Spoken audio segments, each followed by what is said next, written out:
Halo, selamat datang di channel Aja Pro. Kali ini kita akan membahas tentang podcast, tapi sebelum zaman close the door menyerbu, yaitu Deddy Corbuzier sebagai Raja Podcast Indonesia. Kita akan membahas sebelum dia merajai sistem atau kerajaan podcast di Indonesia. Langsung aja kita masuk ke pembahasannya.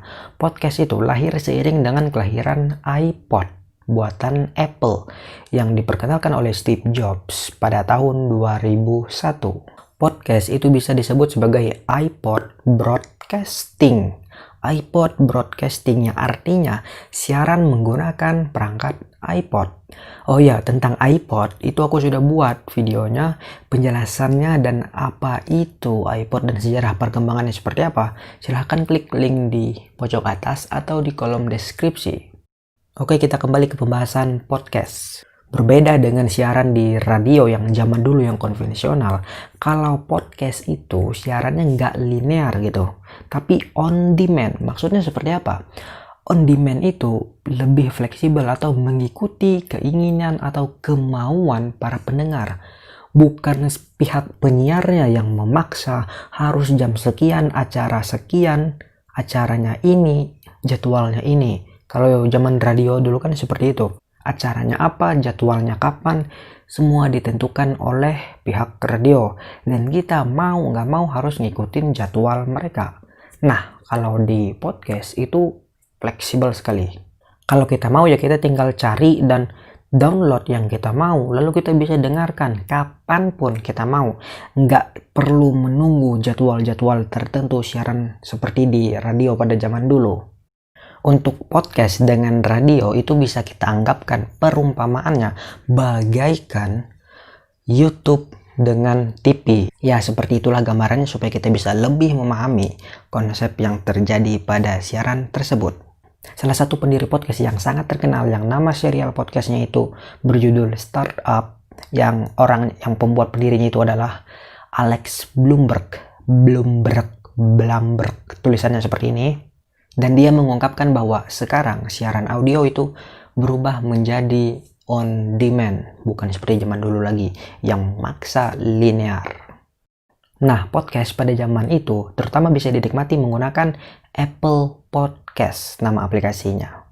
Dan karena sifat podcast itu yang bisa di-download dan bisa disimpan untuk didengarkan di lain waktu, maka pemutar musik biasa juga bisa mendengarkan podcast, nggak cuma Apple Podcast.